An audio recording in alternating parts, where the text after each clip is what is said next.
Aku telah terlahir kembali. Kamu adalah penyembuh, dan kaki yang sehat ini setara dengan memberiku kehidupan kedua.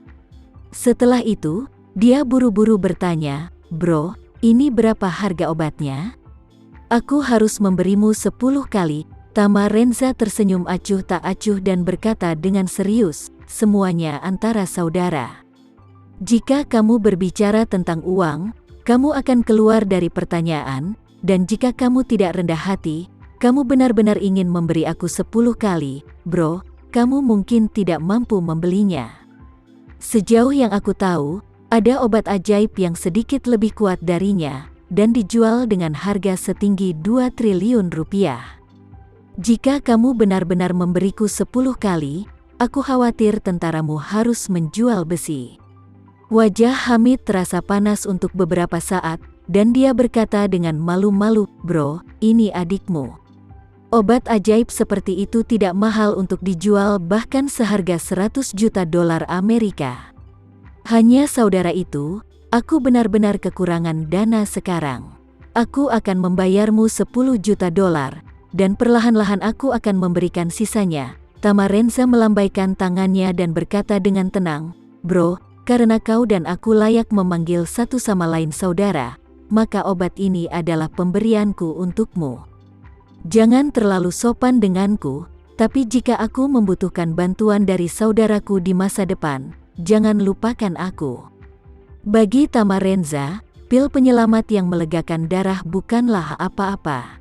Jika dia ingin memproduksi secara massal barang semacam ini, dia tidak berani mengatakan bahwa dia bisa langsung memasukkannya ke jalur produksi, tetapi sangat mudah untuk memurnikan 180 atau bahkan 3 atau 200 dalam sehari.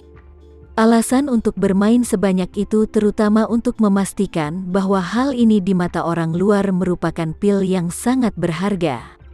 Oleh karena itu, memberi Hamid pil di tangan hampir sama dengan seorang petani buah yang memiliki 10.000 hektar kebun dan memberi seseorang apel yang tidak layak disebut. Namun, hal ini sangat penting bagi Hamid. Di dunia yang damai di mana tidak ada perang, orang dengan cacat kaki akan mengalami banyak ketidaknyamanan. Dia bahkan akan menganggap pemulihan sebagai keinginan terbesar dalam hidup. Terlebih lagi, Hamid adalah seorang jenderal yang berusaha bertahan dalam perang.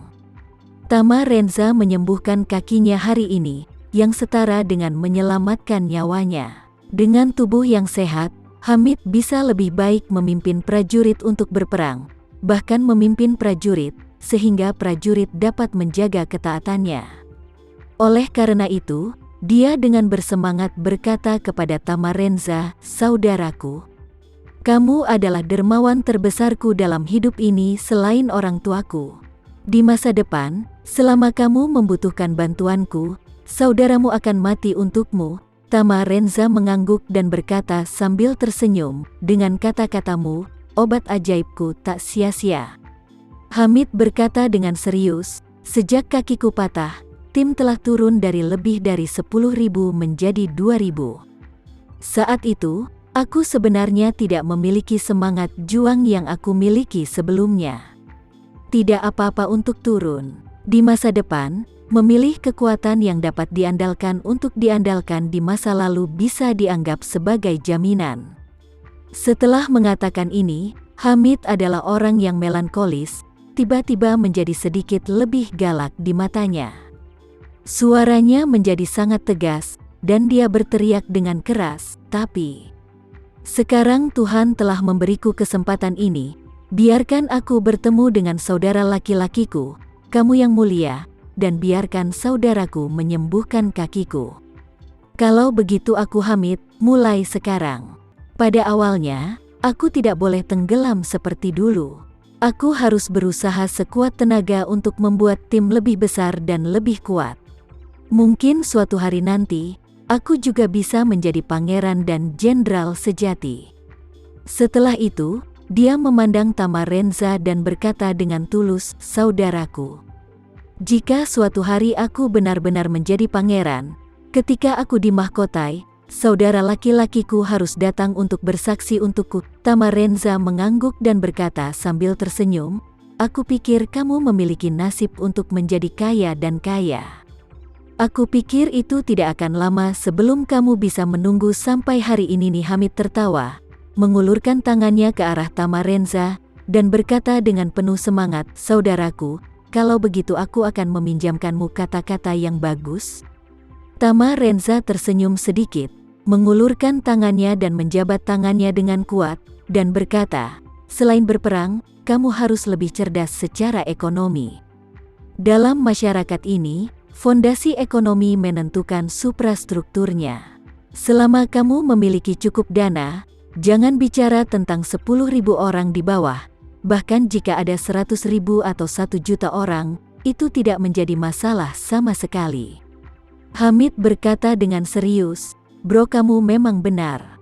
Mulai sekarang, aku harus menggunakan 120% semangat juang untuk mendapatkan kembali ukuran tim." Saat berbicara, suara helikopter menderu dari kejauhan. Di udara puluhan kilometer jauhnya, 2 lampu terang mendekat dengan cepat. Hamid tahu bahwa ini adalah helikopter yang datang untuk menjemput Tamarenza, jadi dia berkata dengan sedikit sedih, "Saudaraku, kamu akan pergi terlalu terburu-buru. Aku benar-benar malu menjadi tuan tanah dan tidak bisa menghiburmu." Tamarenza tersenyum dan berkata, "Tidak masalah, akan ada peluang di masa depan." Setelah berbicara, Tamarenza teringat sesuatu dan kemudian berkata, "Ngomong-ngomong, Faisal dan yang lainnya, ini bukan karena mereka benar-benar mengkhianatimu, tapi aku menggunakan beberapa trik untuk menambahkan beberapa petunjuk psikologis kepada mereka secara tidak sadar. Jadi setelah kamu kembali, jangan mempermalukan mereka karena kamu marah. Jangan biarkan mereka mengambil posisi penting untuk saat ini." Hamid tiba-tiba menyadari bahwa dia mengangguk dan berkata, "Pantas saja mereka mendengarkan perintahmu satu persatu, ternyata seperti ini." Karena itu, dia segera meyakinkan Tamarenza, "Jangan khawatir, saudaraku, aku pasti tidak akan mempermalukan mereka, dan untuk tujuh sandera, aku akan membuat mereka tetap hidup seperti yang kamu katakan." Tamarenza mengepalkan tinjunya, "Kalau begitu terima kasih, saudara." Segera, sebuah helikopter sipil yang berat mendarat perlahan di puncak gunung. Pesawat masih belum mendarat sepenuhnya. Aprilio dan Devano melompat dari kiri ke kanan, dan buru-buru melangkah maju dan bertanya, "Tuan, kamu baik-baik saja?" Tamarenza tersenyum dan berkata, "Apakah aku berdiri di sini seolah-olah telah terjadi sesuatu?" Setelah berbicara, Tamarenza menunjuk ke Hamid dan berkata kepada mereka berdua, "Ayo, izinkan aku memperkenalkanmu kepadanya. Ini adalah Komandan Hamid, komandan tertinggi tentara oposisi ini. Dia pernah belajar di Indonesia. Bahasa Indonesianya sangat bagus." Mereka berdua menciut, dan buru-buru berkata serempak, "Halo, Komandan Hamid." Hamid menyapa mereka dengan sopan. Tamarenza melihat waktu dan berkata, "Saudaraku, ini sudah larut, aku harus terbang kembali ke Indonesia, jadi aku tidak akan melibatkanmu lagi, mari kita bicarakan itu lain kali." Hamid mengangguk, mengepalkan tinjunya, dan berkata, "Saudaraku, aku tidak ingin kurang berterima kasih. Mari tinggalkan informasi kontak satu sama lain. Aku akan memberikan nomor telepon satelitku. Jika kamu memiliki sesuatu, kamu dapat menemukanku kapan saja."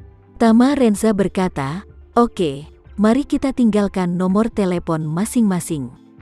Jika kamu memiliki sesuatu, kamu dapat menelepon langsung."